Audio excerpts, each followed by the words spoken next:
আজি মই আপোনালোকৰ কাৰণে এটা ইম্পৰ্টেণ্ট মেছেজ লৈ আহিছোঁ। মায়োপিক টপিকটো হ'ল একচুৱেলি মায়োপিক। মায়োপিকৰ ক্ষেত্ৰত চাব -7, -8, -10 কাৰোবাৰ 13ও আছে। তাহতে কি হৈ যায় ডেট টাইম যদি চশমা ইউজ কৰে চশমাটো ইমান মোটা হৈ যায় আৰু সেই ক্ষেত্ৰত মানে বহুতো আনকমফৰ্টেবল ফিল কৰে। চশমাটো অলপ গধুৰ হয় আৰু চশমাটো খুলিলেও মানে কি হৈ যায় আপোনাৰ একোৱে দেখা নাপায়, সব ব্লাৰি দেখা পায়। এই প্ৰব্লেমৰ ক্ষেত্ৰত একচুৱেলি কি ট্ৰিটমেণ্ট আছে যিটো কৰিলে আপোনালোকে এই চশমাটো আপোনালোকৰ যিটো পাৱাৰ আছে এইটো নোহোৱা হ'ব পাৰে, আপোনালোকে এই যিটো অসুবিধা ফেচ কৰি আছে এইটোৰ পৰা বিৰত থাকিব পাৰিব। তাৰে ক্ষেত্ৰত একচুৱেলি দুটা আমি প্লেন কৰোঁ। এইটো হ'ল এটা আপোনাৰ লেচিক চাৰ্জাৰী আৰু এটা হ'ল ICL বুলি কোৱা হয়, যিটো ইমপ্লেণ্ট কৰা হয়।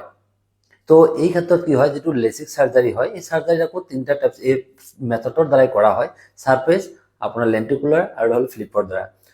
এই ক্ষেত্ৰত কি হয়, কৰ্নিয়াৰ যিটো শ্বেপ আছে লেচিকৰ ক্ষেত্ৰত কৰ্নিয়াৰ যিটো শ্বেপ আছে শ্বেপটো পুৰা চেঞ্জ কৰি দিয়া যায়, মানে এইটো লেচিক চাৰ্জাৰী কৰি কেনে কৰ্নিয়াৰ যিটো মানে এইটো শ্বেপটো চেঞ্জ কৰি কেনে এই পাৱাৰটো নোহোৱা হৈ যায়। ডেট টাইম আপুনি মানে চশমাটোৰ পাৱাৰটো নম্বৰটো কমি যায়।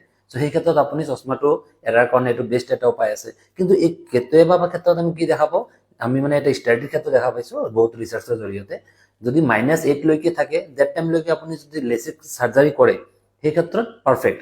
কিন্তু ডেট টাইম কি হৈ যায় যদি বেছি পাৱাৰ থাকে যেনেকুৱা 13, 14 সেই ক্ষেত্ৰত যদি আমি লেচিক চাৰ্জাৰী কৰা হয় ডেট টাইম আপোনাৰ কি আহি যায়, ভিজনটো আহে পুৰা, কিন্তু যিটো ভিজনৰ যিটো কোৱালিটি আছে সেই কোৱালিটিটো লাহে লাহে কমি যায়। সেই ক্ষেত্ৰত কি কৰিব যায়, যিটো ICL যিটো লেন্স আছে সেই লেন্সটো আপোনালোকে চাৰ্জাৰীৰ দ্বাৰা ইমপ্লেণ্ট কৰিব পাৰে। ICL লেন্সটো কি চাওক, ICL যিটো চাৰ্জাৰী আছে এই চাৰ্জাৰীটা এটা লেন্স আছে, যিটো লেন্স কি হয় আমাৰ কৰ্নিয়া যিটো থাকে এই কৰ্নিয়াৰ ওপৰত চাৰ্জাৰীৰ জৰিয়তে ইমপ্লেণ্ট কৰা হয়, তাতে কৰ্নিয়াৰ শ্বেপটো চেঞ্জ কৰা নহয়। সেই ক্ষেত্ৰত কি কৰিব পাৰে আপোনালোকে, এই যিটো ICL লেন্স যেতিয়া আপোনাৰ কৰ্নিয়াৰ সন্মুখত ইমপ্লেণ্ট কৰা হ'ব তেতিয়া আপোনাৰ এটা এডিশ্যন এটা লেন্স মানে লগোৱা হয় মানে কৰ্নিয়াৰ ওপৰত।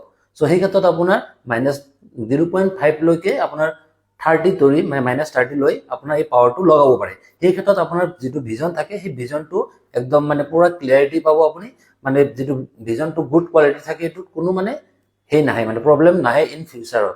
সেইকাৰণে যদি তেনেকুৱা আপোনাৰ পাৱাৰ আছে 13, 14 সেই ক্ষেত্ৰত আপোনালোকে ICL লেন্সটো লগাব পাৰে।